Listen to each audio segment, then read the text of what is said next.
आप सबको जय मसीह की। इस सुबह के समय हम एक वचन अध्ययन करेंगे जो रोमियो की पत्री 8वें अध्याय के 28वें वचन से है।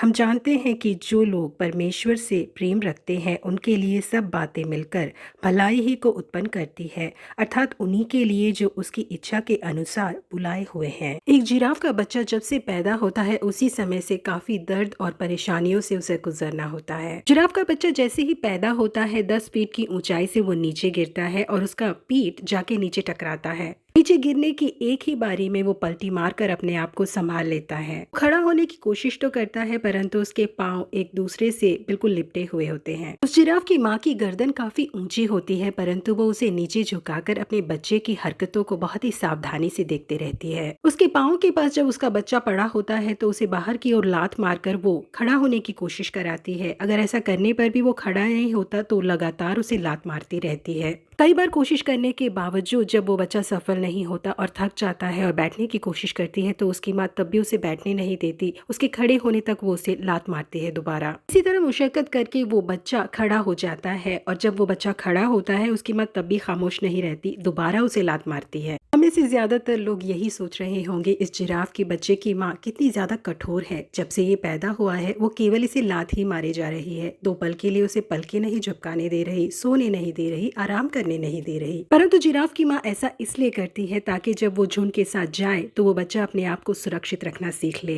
जब वो उसके पाँव पे लात मारती है तो उसके पाँव मजबूत हो जाते हैं। जंगल में बहुत ज्यादा जानवर होते हैं जो जिराफ के बच्चे का शिकार करना और उसे खाना पसंद करते हैं। यही कारण है कि उस जिराफ के बच्चे की माँ उसके पाँव में लात मारती है ताकि वो मजबूत हो जाए और उसका बच्चा दौड़कर अपने आप को सुरक्षित बचा सके। बिल्कुल इसी तरीके से जब हमें अपने जीवन में बहुत ज्यादा मुश्किल हालातों का या कठिनाइयों का सामना करना पड़ता है तो हमारे अंदर सवाल आता है कि मेरे जीवन में ही क्यों ये सब हो रहा है, परमेश्वर मुझे क्यों ऐसे रास्तों से गुजार रहे हैं। परंतु आने वाले दिनों में हम भलाई को देख पाए इसीलिए परमेश्वर आज के दिन हमें ऐसे रास्तों से गुजारते हैं। यूसुफ के जीवन में जो मुश्किल परिस्थितियां आई थी उनके बारे में वो समझ ही नहीं पा रहे थे। क्यों मेरे सारे भाई मुझसे नफरत करते हैं, क्यों मुझे को उन्होंने कुएं में धकेल दिया, क्यों मुझे गुलाम के तौर पर बेचा गया, क्यों मैं मिस्र देश गया, पोतीबार ने मुझे क्यों गुलाम के तौर पर खरीदा। इन सारे सवालों का उन्हें जवाब ही नहीं मिल रहा था। सारी परिस्थितियों का उन्हें आंसुओं के साथ सामना करना पड़ रहा था। परंतु बाद के दिनों में जब परमेश्वर ने फारोन के अगले स्थान पर सिंहासन में उन्हें विराजमान किया तब उन्हें समझ आया कि ये सारी बातें केवल उन्हीं के साथ क्यों हो रही थी।